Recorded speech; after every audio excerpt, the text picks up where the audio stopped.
係咩日子啊？冬噶啦，我喺肇慶過冬，你去邊度過冬？話俾阿婆知咯喎。嗱，聽講冬至喺全國各地都有唔同嘅習俗噶喎。咁我哋呢邊又有咩習俗咧？冇啊，煮糯米飯啦，糯米飯有啲咩材料咁啊？蓉蓉有臘腸啊有，臘肉啊有，乜都有個，蛙蛋啊有，你中意咩樣就俾咩樣。咁有啲地方煲臘味飯、湯雞、殺鴨都有。嗱，我聽講北方嘅朋友仔冬至係食餃子嘅喎，吃一口吉祥如意、消寒咁解。咁你家鄉過冬至又有咩習俗呢？南方人過冬都係食湯圓㗎啦，寓意團團圓圓、完整美滿啊嘛，乜唔係全國統一嘅咩嚇？我們山東人肯定要吃餃子和羊肉湯啊，咋啦？你們不這樣吃，吃啥呀？我們蘇州人啊，吃餛飩，寓意團團圓圓，還有喝那個糯米酒、黃米酒，好喝。你們過冬只吃湯圓、吃餃子啊，沒新意。學一下我們廣西人啊，過冬吃粽子，玉林梧州的吃釀豆腐，還有杭縣吃魚生，南寧青州呵呵吃鴨，你聽過吧？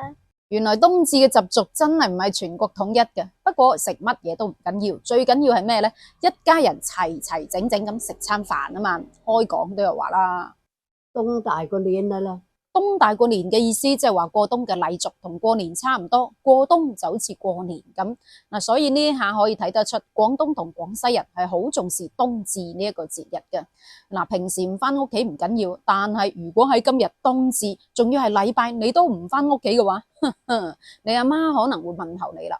喂，今日拜日啊，今日過冬先拜日，生牛叉燒好過生你咯。咁問題嚟啦，點解冬大過年咁緊要呢？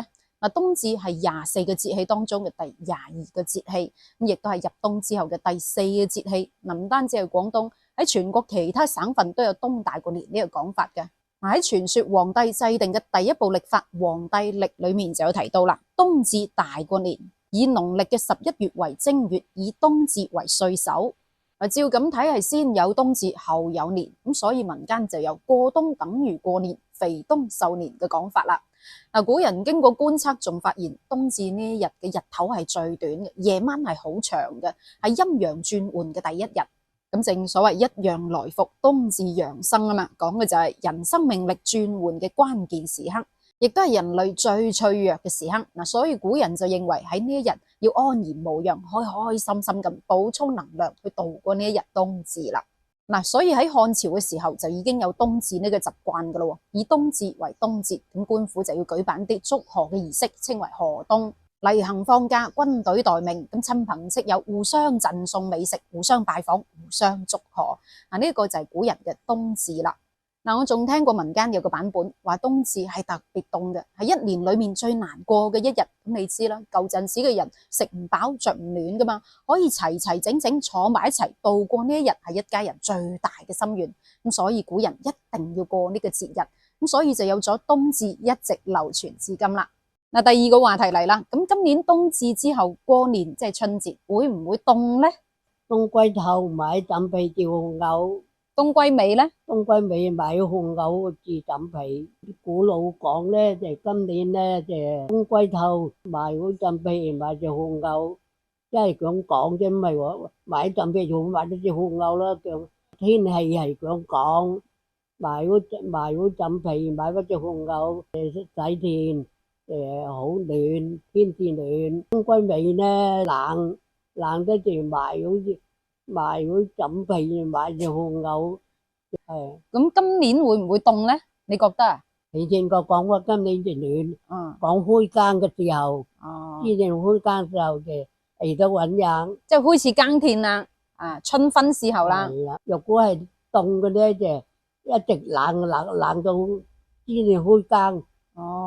冬至之後仲凍嘅話，就一直凍到春節咁話喎，係咪啊？係咪咁解啊？係啊，比較今年就暖嚟咯，話你知啊。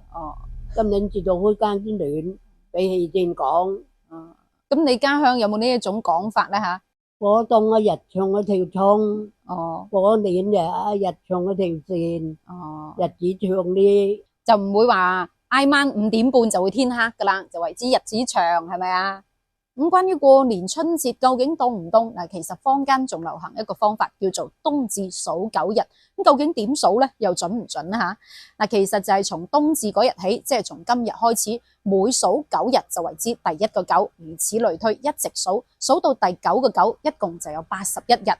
咁嗰時候春天就會嚟噶啦。嗱，有首數9歌係咁唱嘅：1929不出手，3949冰上走，5969看楊柳，79河開，89雁來，99加19耕牛遍地走。嗱，意思即係話等你數完9981日之後咧，就春暖花開，萬物復甦，春耕嘅時候就到來啦。咁你知唔知呢一首歌暗示嘅最凍係邊日咧？就係第39同埋第49冰上走，即係外面都結晒冰嘅樣，係最凍嘅時候咯。嗱，我就唔知道對照翻日曆係幾月幾號啊？你話俾我知，數到第39同埋第49係幾號咯？咁再睇翻今年過年嘅大年初一係新曆嘅2月10號，咁按照數9日嚟數嘅話，就係69嘅第6日。換言之，即係話河開雁來嘅日子就快到啦。咁你都知啦，大雁往南飛，大雁歸來嘅日子係唔會咁凍噶嘛，係比較暖噶嘛。嗱，所以今年過年係唔會好凍嘅。嗱，尤其係未買新衫過年嗰啲老友記啊，唔使去買啲厚嘅羽絨服、厚嘅棉服啦，可以輕裝上陣過肥年、過暖冬啦。咁到最後祝大家冬至快樂。咁你喺屋企係食乜呢？喺邊度過冬啊？留言話我哋知，我哋下一期再見，拜拜。